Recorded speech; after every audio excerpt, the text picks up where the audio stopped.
அஸ்ஸலாமு அலைக்கும் வரஹ்மத்துல்லாஹி வபரகாத்துஹு. அன்பார்ந்த அனைத்து உறவுகளுக்கும் இனிய மாலை வணக்கம். மீண்டும் மிக முக்கியமான ஒரு தகவலோடு தான் வந்திருக்கேன். வீடியோவை கடைசி வரைக்கும் பாருங்கள். தெரியாத நண்பர்களுக்கும் மறக்காமல் இந்த வீடியோவை ஷேர் பண்ணுங்கள். வீடியோ பிடிச்சிருந்தா ஒரு லைக் பண்ணுங்கள். மறக்காமல் சப்ஸ்கிரைப் பண்ணி பெல் பட்டனை மூலம் செலக்ட் பண்ணுங்கள். அப்போ தான் நான் போடக்கூடிய ஒவ்வொரு தகவலும் உங்களுக்கு நோட்டிஃபிகேஷன் மூலம் கிடைக்கும். இப்போது ரீசெண்டாக நம்ம ஒரு வீடியோ போட்டிருந்தோம். கையெல்லாம் வந்து பொக்களிச்சு போயிருச்சு, கையெல்லாம் வந்து புண்ணாகிடுச்சு கலோரெக்ஸ் யூஸ் பண்ணி பாத்திரம் கழுவினதால் அப்படின்னு. அதுக்கு ஒரு சகோதரி அதுக்கு நல்ல ஒரு நிவாரணியும் அதே மாதிரி நல்ல ஒரு வேலையும் எப்படி செய்யணும் அப்படின்றத பற்றி ஒரு வீடியோ ஒன்று போட்டிருக்காங்க. அந்த வீடியோவை அட்டாச் பண்ணியிருக்கேன்னு மறக்காமல் பாருங்கள். அதுக்கு முன்னாடி ஒரு வீடியோ ஒன்று இப்போ ரீசெண்டாக சமூக ஊடகங்களும் ரொம்பவும் வைரலாக போயிட்டு இருந்த வீடியோ. இந்த வீடியோ காட்சி வந்து இப்போ பலராலையும் வந்து பேசப்படும் ஒரு வீடியோவாக மாறி இருக்குது. සිංහලෙන් தெரிஞ்சவங்க வீடியோ பாருங்க, தெரியாதவங்க ஸ்கிப் பண்ணிட்டு வாங்க. අම්මා රට ගියා ගිහිල්ලා මාස 3ක් විතර කතා කරා. ඊට පස්සේ කතා කරේ කොහෙද පුතේ රට ගියාම? කුවේට් එකට. කුවේට් එකට. ඒ කියන්නේ ඔයාලාගේ වයස කී වගේ අවුරුද්දේ වගේද ගියේ? මම එතකොට ඕලෙවල් කරා. ඕලෙවල් කරනවා. ඒ කියන්නේ දැන් අවුරුදු කීයක් විතරද? දැන් අවුරුදු කමාරක් විතර වෙනවා ගිහිල්ලා. එකමාරක් විතර න ගිහිල්ලා. ඊට පස්සේ කතා කරන්නෙම නැහැ. නෑ. ගිහිල්ලත් කතා කරේ නැද්ද? මාස 3ක් විතර කතා කරා. ඊට පස්සේ කතා කරේම නැහැ. හා. සල්ලි එහෙම එව්වද? මාස 3ක් විතර එව්වා. ඊට පස්සේ එව්වේ නැහැ. ඔයලා බැලුවේ නැහැ අපි ගැන. හා. කොහොමද මේකේ ඉන්නේ? ඉන්න බෑ. ඉතින් වයින් වෙලාවට දෙන්නවා සතුත් ඇදෙනවා ඉතින්. හා. ඔයාලා දැන් කියන්නේ ඉපදිච්ච දා ඉඳලා මේකේදද? චූටියට මැටි කටු කරගෙන තිබ්බේ ඒක තමයි හිටියේ. හා. ඊට පස්සේ ඒක ඉන්න බෑ. ඒක කඩාගෙන වැටුණා. ඊට පස්සේ තමයි මේක හදලා දුන්නේ. මාවතලා දැන් බලාපොරොත්තු වෙන්නේ මොන වගේ දෙයක්ද? අපිට ඉන්න ගයක් තමයි ඉතින් අපි ඉල්ලන්නේ. ඉංග්‍රීසි. බුදුහාමරට පහන තියෙනවා. ඔව්. පහන තියලා පුතේ මොනවද ප්‍රාර්ථනා කරන්නේ? අපේ අම්මාව ගෙනල්ලා දෙන්න ඉතින් ගයක් හදලා දෙන්න කියලා තමයි අපිට. ටොයිලට් එකකින් අහල පහල ගෙවල් වලින් මොකද කියන්නේ නැද්ද ඔයාලට? බනිනව වතුර දෙනවට ඉතින් ඒකේව කියනවා. ඒත් ඉතින් කරන්න දෙයක් නැහැ. ටොයිලට් එකට යනකොටත් ඉතින් කියනවා හැමදාම මේක කරන්න බෑ, මේකට එන්න බෑ, මේ වලගොඩ කරනවා හැමෝම කී ඉතින් බයිනවා. ඔව්. ඉතින් ඒ වචනත් ආගෙන යනවා අපිට කරන්න දෙයක් නැති කමට. වතුර වලටත් කෑ ගහනවා. හින් අර කරාමයක් තියෙනවා. ඒක හිටන් වහනවා. සමහරක් වෙලාවට වතුර දෙන්නෙත් නැහැ අපිට. අම්මට මේ වීඩියෝ එක බලනවා නම් සමහර විට අපි මේ දාන වීඩියෝ එක දකින්නත් ඉඩ අම්මා. එහෙමනම් අම්මට මොකද කියන්න තියෙන්නේ ඔයාලට? අනේ අම්මේ අපි ළඟට එන්න. එච්චරේ මට කියන්න දෙන්නේ අප්පු දාලා යන්න එපා. முதல்ல இந்த குழந்தை சொன்ன தகவலை வந்து தமிழ் சிங்கள மொழி தெரிஞ்சவங்க ஸ்கிப் பண்ணிக்கோங்க கொஞ்சம் தூரம், தெரியாதவங்க இதை முழுசாக கேளுங்க. இந்த பொண்ணு வந்து இப்போ என்ன சொல்கிறாங்கன்னா, இவங்க வந்து முன்னாடி ஒரு சின்ன வீட்டில் இருந்தாங்க. அதுக்கப்புறமா அந்த வீடு டேமேஜ் ஆகி உடஞ்சி போச்சு. அதுக்கப்புறமா இந்த குடிசை வீட்டுக்கு நாங்கள் வந்திருக்கிறோம். அம்மா வெளிநாட்டுக்கு போயிட்டாங்க. 3 மாதம் பணம் அனுப்பினாங்க, 3 மாதம் பேசினாங்க. அதுக்கப்புறம் அவங்க கோலும் இல்லை ஆளும் இல்லை.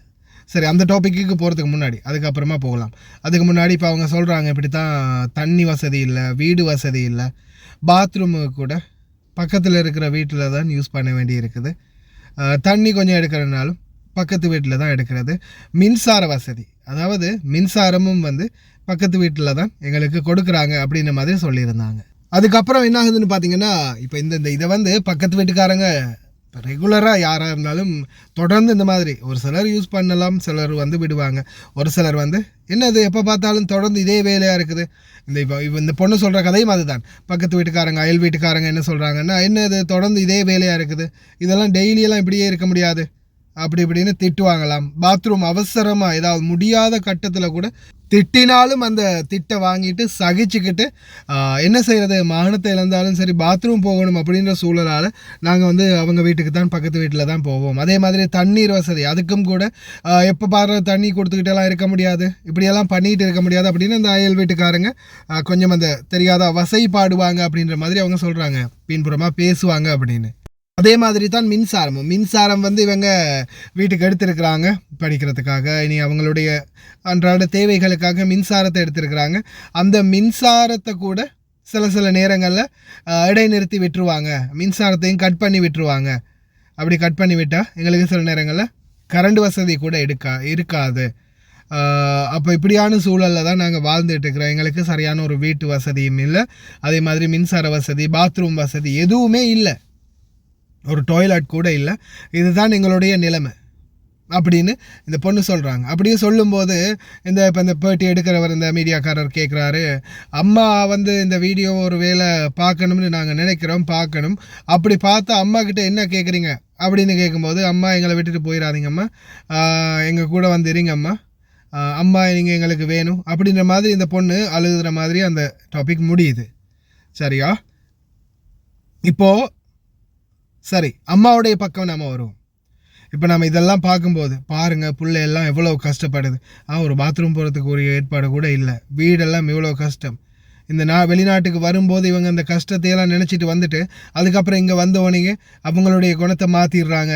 இதெல்லாம் ஒரு தாயா இப்படியான பிள்ளைகளை கூட விட்டுட்டு இருக்குது. இவங்கெல்லாம் ஒரு தாயா அப்படி இப்படின்னு நம்ம ஒரு பக்கம் நம்மளுடைய நியாயம் திட்டுவோம். இந்த பெண்கள் வந்து என்ன மாதிரியான கூத்தெல்லாம் காட்டுறாங்க பாருங்கள். பாவம் இந்த பாருங்கள், பசங்கள்லாம் வந்து இவ்வளோ கஷ்டத்தில் இருக்குது. ஆனால் இவங்க வெளிநாட்டுக்கு வந்ததும் குடும்பத்தை பிள்ளைகளை மறந்துடுறாங்க.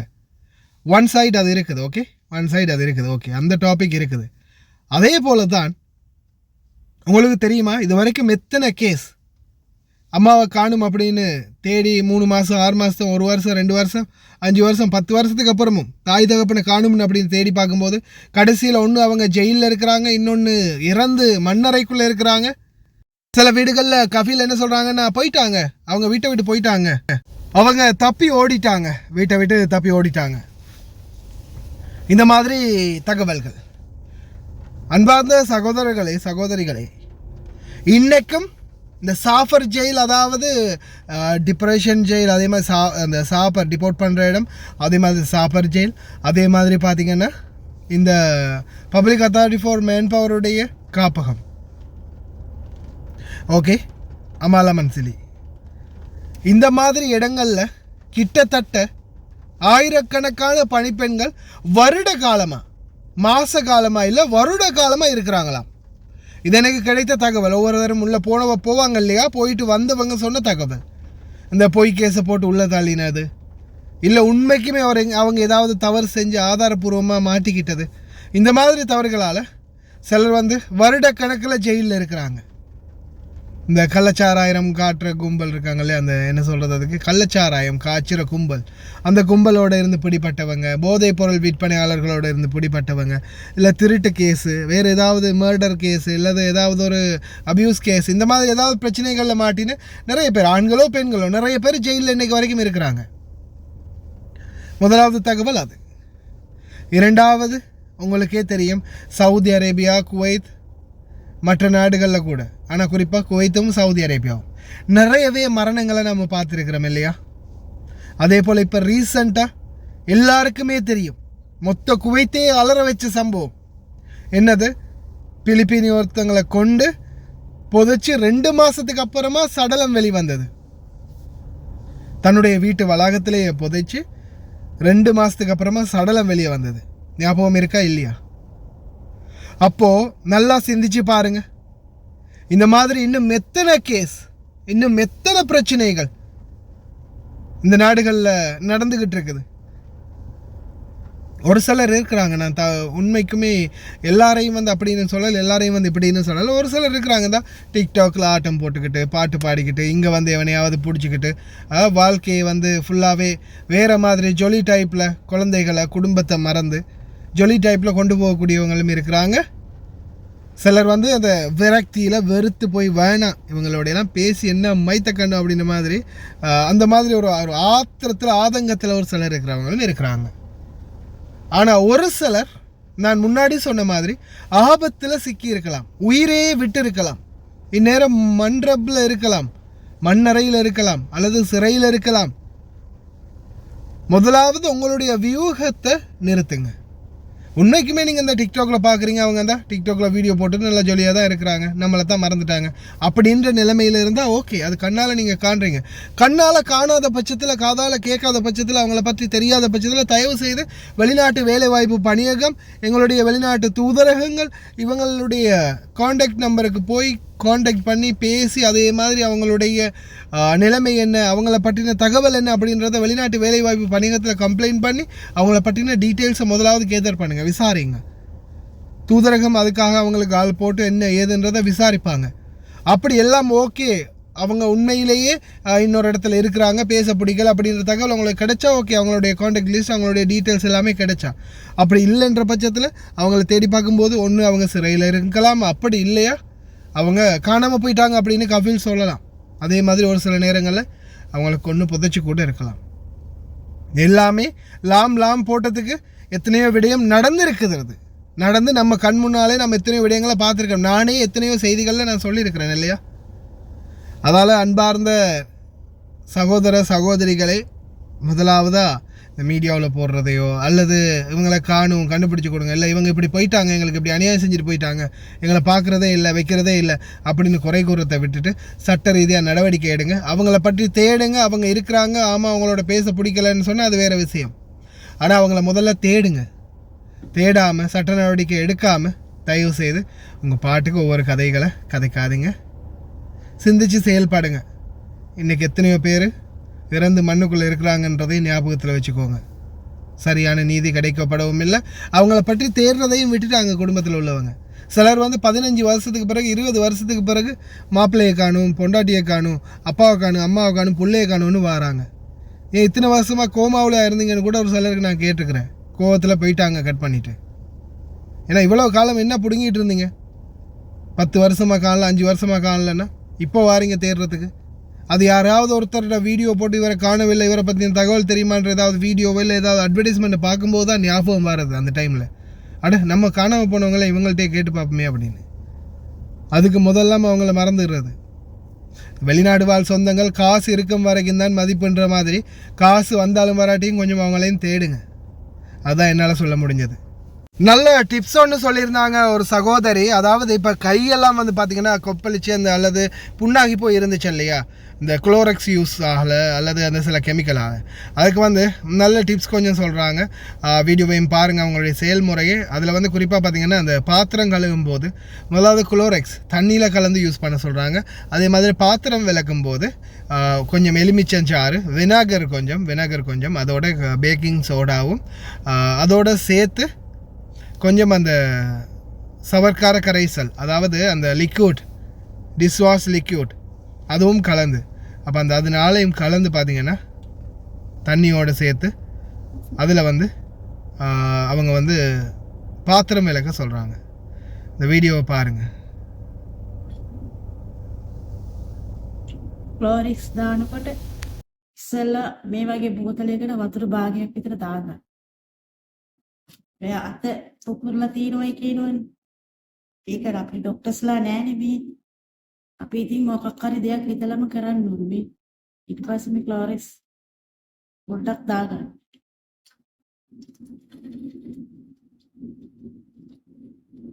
වතුර කලවම් කරලා ගත්ත අතට සැර නෑ. ගොඩක් හොඳයි. එතකොට වැඩේ කරගන්නත් පුළුවන්. අපිට අර මේ වගේ ෆුල් කෑන් එක පාවිච්චි කරන්න ගත්තොත් ස්පීඩ් එක වැඩි. S2කටත් හොඳ නෑනේ. මේ හිතලම කරන්න ඕනේ. මේ අපිට දොස්තරලා නෑ. අපි මේ හිතලා වැඩක් කරගත්තොත් ලේසි. දැනගන්න. වලං හොදන්න. මේ විනාඩි ටිකක් දාලා තියෙන්නේ මම. පවුනේ අය අතපය තුවාල වෙලා කියලා හැමෝම ඉතින් දුක් වෙනවනේ. ඒ තියෙනවා ටිකක් මේක දාලා. මම විනාඩි ටිකක් දාලා දෙහි ගෙඩියක් හරි මිල්කලා මෙහෙම දාන්න. හරි. දාලා ඉවරලා බේකින් පවුඩර්. බලන්න අපිට කවුරුත් උදව් කරන්නේ නැහැ නේ. ඉතින් බේත් ටිකක්වත් ගන්න. පේනවනේ. මෙහෙම දාන්න. සැන්ඩි වගේ මේක සබන් ටුට්ටක් හලන්න. මේ තියෙන්නේ මේ විදියට බලන්න. ඔයගොල්ලෝ වලම් හොදන්න.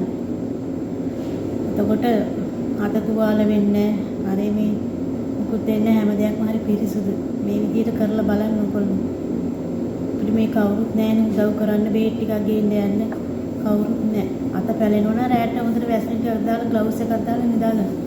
පේනවනේ සැන්ඩි එක වගේ හැලෙනවා. මේ එකක් හදාගත්තා. ඕකෙන් තමයි ඉතින් දවසම සුද්ධ පවිත්‍ර කරන්නේ. වලම් පිකම හොදන්නේ, ඉඳුල්ල එහෙම හොදන්නේ. කෙමිකල් දාලා හරි මේ කරන්න බෑනේ. අපේ අතපය තුවාල කරගෙන. ඕගොල්ලොත් කරලා බලන්න. දැනගන්න මං තිබ්බේ කිව්වේ හැමෝම ගොඩක් දුක් විඳින අතපය පැලිලා ලේ වැක්කිරගෙන වැඩ කරන්න ඕනේ ඕල්ගේ කරලා බලන්න. ඔයගලන්ටත් හොඳ දෙයක් වෙයි. ඊතලම කරන්න ඕනේ ඉතින් අපි මොකක් හරි දෙයක්. එතකොට තමයි හරි. ඉතින් බලන්න ඔයගොල්ලෝ කරලා. මේක හොඳ අතට තුවාල වෙන එකකුත් අතපය තුවාල වෙන එකක් නෑ. සරණයි හැමෝටම බලන්න අක්කලා නංගිලා සහෝදරියෝ ඔක්කොමලා මේ විදිහට කරලා හවුස් මේට්ලා ගෙවල් වල ඉන්න අය. இந்த மாதிரி உபயோகிக்கிறதால கை புண் வாரது வந்து கம்மியாகும் அப்படின்னு சொல்லியிருக்கிறாங்க. எது எப்படியோ இதையும் ட்ரை பண்ணுங்க. அதே மாதிரி தயவு செய்து முடிந்த வரைக்கும் க்ளவுஸ் அணிஞ்சுக்கோங்க. நிறைய பேர் சொல்கிறாங்க இல்லை நம்ம வீட்டிலலாம் அப்படி எல்லா வீட்லேயும் வாங்கி கொடுக்க மாட்டாங்க அப்படின்னு. வாங்கி கொடுக்கறதுக்கு அது என்ன ₹1,00,000 க்ளவுஸ் ஒரு பாக்ஸ் வந்து சாதாரணமாக நைலோன் க்ளவுஸ் ஒரு பாக்ஸ் வந்து $1 $1.5 குறைஞ்சது 100 ஜோடி க்ளவுஸ் இருக்குது உள்ள. எடுத்து பாவிக்கலாம். ஒன்று அவங்க கொடுக்கலன்னா நீங்கள் சரி வாங்கி பாவிக்கலாம். ஏன்னா கை கால் முக்கியம் இல்லையா? கடைசியில் நாட்டுக்கு போய் நிம்மதியாக வாழ்கிறது இல்லையா அதுக்கப்புறம் இங்கே சம்பாதிச்சுட்டு. அதனால் தயவு செய்து அதை பார்த்துக்கோங்க. அப்படி இல்லையா லவாசமல் ஆயிலா அப்படின்னு சொல்லுவாங்க. அல்லது ஜெமியாவிலையும் சில கடைகள் இருக்குது. மேலுக்கு அந்த இந்த டிஷ் வாஷ் அந்த இந்த மாதிரி பொருட்கள் இருக்கக்கூடிய இடங்கள்லையும் இருக்கும். அந்த மஞ்சள் கலரில் இருக்கும் பெரிய க்ளவுஸ், மஞ்சள் கலரில் இருக்கக்கூடிய பெரிய க்ளவுஸ் இருக்குது. அந்த பெரிய க்ளவுஸ் வந்து யூஸ் பண்ணலாம். அது வந்து யூஸ் அண்ட் த்ரோ இல்லை. அது வந்து கழுவி நீங்கள் யூஸ் பண்ணிக்கொள்ளலாம். பாத்ரூம் கழுவுறதுக்கு இந்த மாதிரி பாத்திரம் விளக்குறதுக்கெல்லாம் அந்த பெரிய க்ளவுஸ் இருக்குது. அது வந்து நம்மளுடைய விரல் மாதிரியே செயல்படும். நல்ல டைட்டான க்ளவுஸ் உங்களோட சைஸுக்கு ஏற்ற மாதிரி பார்த்து எடுத்துக்கிட்டிங்கன்னா அந்த க்ளவுஸும் யூஸ்ஃபுல்லாக இருக்கும். ட்ரை பண்ணுங்கள். கடைசி வரைக்கும் பார்த்துலாம் இருக்குமே. ரொம்ப நன்றி. பிடிச்சிருந்தா ஷேர் பண்ணுங்கள்.